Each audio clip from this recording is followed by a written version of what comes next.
จะได้อะไรถ้าเขาทำแบบนี้ทุกวัน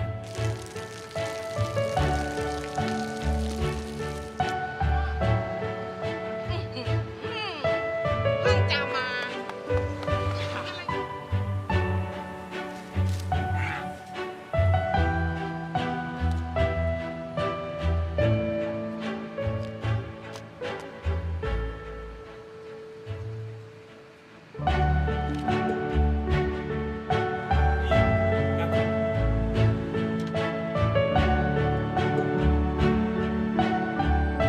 เขาจะไม่ได้อะไรเลย ไม่ได้รวยขึ้น ไม่ได้ออกทีวี ไม่มีใครรู้จัก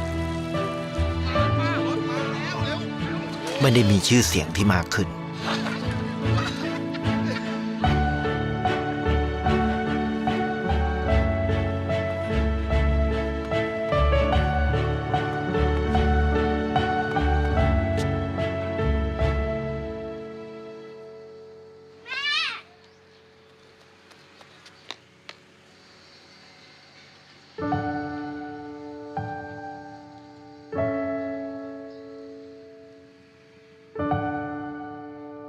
เพราะสิ่งที่เขาได้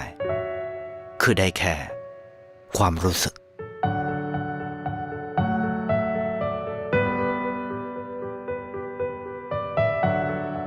ได้เห็นความสุข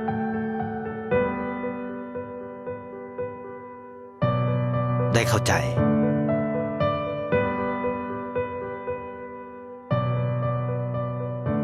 ได้ความรัก ได้ในสิ่งที่เงินซื้อไม่ได้ ได้โลกที่สวยงามกว่าเดิม